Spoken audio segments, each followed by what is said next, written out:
and welcome to Post-Quarantine Art Chat. Today we're chatting with Mason Roberts, a multidisciplined artist from Perth, WA.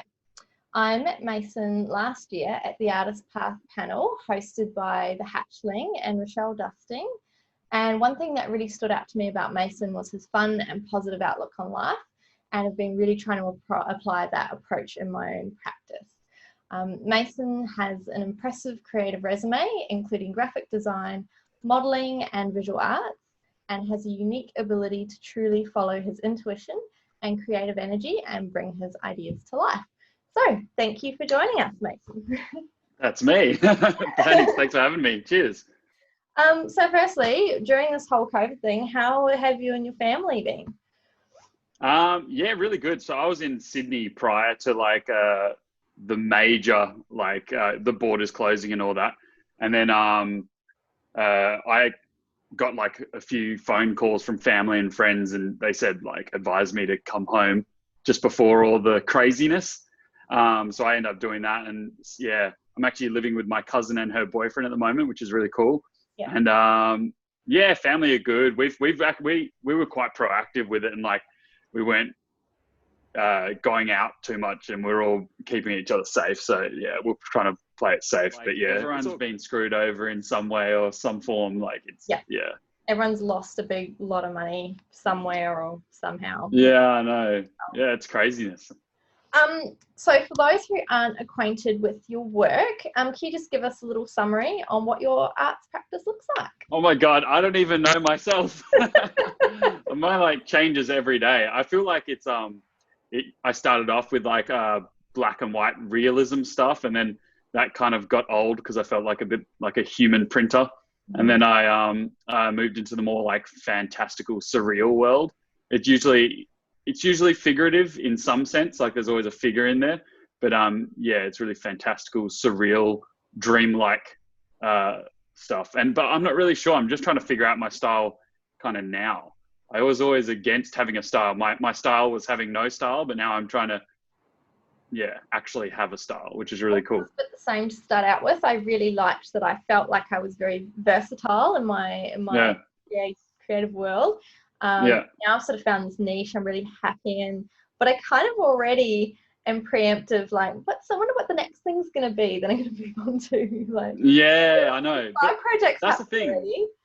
There's no rules anyway. You can just do whatever you want. That's the best thing. And it's I think just trusting yourself, and that's the hardest thing. It sounds so cliche, but it's actually just being 100% okay with what you really want to draw is your style. Yeah. You don't even need to try to define it yourself. It's other people will do that for you.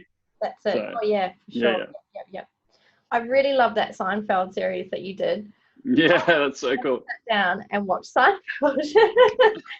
And about 4 weeks ago, I was on Instagram, and I saw that Seinfeld series, which I love that you did. Yeah. And I thought, I actually have to watch this show. So now that we're in quarantine. So that was your first time? I've actually just started from the beginning. I'm halfway through. Oh God, how good. So you love it though now? I'm like, how did I not watch this when I was younger? I would have You ever watch Friends though? I loved Friends. I was really big into Friends. And I think it was you're either into Seinfeld or Friends back then. And I was more into Friends. One in the same. They're my two rocks. They are. And yeah, I love them. So much you need to know socially in your teens from Seinfeld. It's such an I would watch Friends or Seinfeld when I was traveling around, and just before going to bed, I'd wait for a really good joke and then close my laptop and try to fall asleep in a positive way. So good. But yeah, I love those shows. That was a lot of nostalgia for me drawing those. So yeah, it's really cool.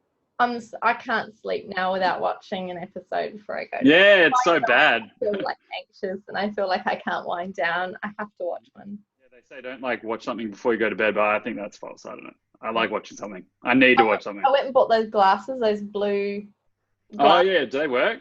I don't know. I think it's a bit of a placebo thing. I like to think they work. I just want to get some so I have a reason for wearing glasses and can have a style. I like wearing glasses. I'm about to shave my head. I swear. I'm that's why I always wear a hat. I'm nah, I hate it. Just get tired of it. I think That's a just lot of us, artists in general, I think, just go a bit crazy all the time. oh, in quarantine too, being stuck inside, like as soon as you can get to the hairdressers or something and go do something. Yeah. Go full Britney. Yeah. I was close actually. I was considering it. So pre-COVID, what did 2020 look like for you? It looked great. I was like, it was really good. I did move to Sydney. I never said move. I just was going over there for like more art opportunities. End up signing with a new management for my art, which I never had before. It's MGMT. They represent my sister as a model, and then influencers, talent like singers and stuff. But it's kind of a real boutique and niche. Yeah. And I just kind of wanted to focus on doing the art, and then have a management that could go out and get jobs for me, as opposed to me just. I just want to focus on being creative. Yes. Because I was doing the business side as well, and like, you know, I just rather do the creative stuff and I leave that up to someone else. So that was the thing. End up signing with them. Things were looking good. I got like offered like 2 massive jobs, which would have been like, I would have earned my whole year's salary with these jobs. Not really, but like, they were just like, things were looking really good, but they happened to be Chinese clients, and they were like the first jobs to go. And they were postponed to like the end of the year. And yeah, it was just like one thing after the next. And I was just like, oh God, what am I going to do? And then just a lot of eating into my savings, living over there. And lucky I could live with my sister, but it kind of got to the stage where I was like, I'm just going to come home and just like reassess. So I'm going to be so broke for the next like X amount of months, like through COVID. And I was just like, I think I'm just going to buy myself a little art book and just do drawings every day and see what comes of it. And then because I'm kind of like a perfectionist, I end up doing 1 page, and I really wanted to make it like a full piece of art, even though it's just like almost A4. Yeah. And I was like, then I moved on to the 2nd page, and I was like, I'm going to do this better than the next one. And then the West called me up, and they're like, oh, we want to run stories on you know, people doing positive things during this time. And I was like, oh, okay, cool. And it just kind of snowballed into an actual project. And now I've got plans to turn it into an exhibition, 1 exhibition here in Perth, and then 1 in Sydney at the end of the early next year. Yeah.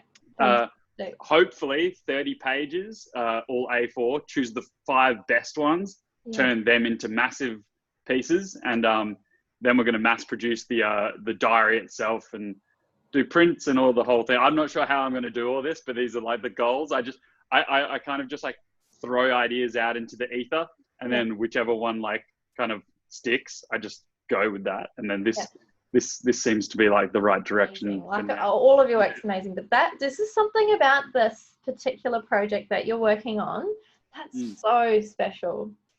I think I think it's because I'm like actively, like I told you before, it's like trying to figure out my style. And I never really gave that too much thought before. It was always just like intuitively just like throwing stuff down on the page. Whereas now I'm actively trying to hone in on something that I really enjoy myself. And I kind of, I'm almost like reverting back to childlike things because when I initially started in like the creative world, I was like 10, 12, I don't know how old, doing animations on Adobe Flash every single day. I would go to bed at like 4 a.m. and go to sleep till 12 p.m. the next day and just do it all over again. Like I was just obsessed and uploading these animations for like 7 or 8 years to this website called Adobe Flash. Yeah, it was like newgrounds.com. And I used to upload these animations just so I could get like a little gold digital trophy. That was like, if you get the highest score for the day, you get this digital trophy. And I went for so many years. I finally got the digital trophy and I was like, yes. So that was like, but I used to do these like childlike kind of cartoony things. And I just went back to that. Like, and it's been, rather than doing like the black and white stuff, which kind of was like, oh, it's like, I just wasn't getting much out of it. I don't know why. It was just like, why am I doing this? And then this stuff just gives me so much joy. And it's like, each page is a new world. I can add this like cinematography to it, because I like listening to the, you know, movie soundtracks when I'm painting, and I feel like I'm in the painting. So yeah, it's just like, I guess this is 100% true to myself. That's why it's maybe coming And across maybe as that's special. different about this one. Yeah. And maybe Yeah. what's happening for me as well is it came from a place of also similar stuff. I was sort of working out in my own head about letting something go from my childhood. It was this little boat floating away, and then I, you know, paint this picture because it was so true. And I just found this really joyful, true place in my heart. I think that's just why, I found my direction. Yeah, I'm a strong believer that, like, even in like a brush stroke, you can feel what the artist is feeling. So if it's like, if you're angry, you can kind of feel the aggression in that. And it's like, even if you were to do a whole painting and then cover it with black, you could feel the layers that were put down before. It's like, so I feel like your intention prior to actually like painting or drawing is like really important. So I try to go into like a zone and just like really feel like what I'm doing. And that initially started, like, when I figured out that, that style, that intuitive kind of style, I was in like Paris prior to my like New York exhibition, and I was with one of my best mates, and he was on his like electric guitar, just like busting out tunes. And then I was just throwing down paint onto this canvas, and we were kind of vibing off of each other. And I've known this guy since I was like 6 years old. He's like one of my oldest mates. And because at the end of this thing, he ended up like crying because it was such like an emotional experience. And I was just like overwhelmed. And that's this piece on my page, which is like yellow. I can find it here and I'll show it to the screen. That is one of my other favorite paintings. Yeah, I don't know. I love this one. Like, I love that painting. And it took me only like 2 days to do, which is like, because it was just so like, it's not complex at all, but it had so much of myself in it. And like, and it also had this like childlike bond that I had with this, one of my best mates. Yeah. I haven't seen him in ages because he lives in Paris now. And it's like, it was just like a cool accumulation of everything. I think that was like the start of the evolution of what I think will be my style. But I'm not like constraining myself to like a style. I'm just going to let it evolve naturally. And if I want to do something else, I'll just do something else. Like, you know. And I think maybe when your headspace changes or when something inside you changes, your artwork's going to naturally evolve with that. Yeah, exactly. You just go with the flow and like enjoy the process, I guess. Yeah. Yeah. So just to sum it up, what insights have you gained from this year, basically? Or what advice would you have to give to other artists who might be struggling through this time?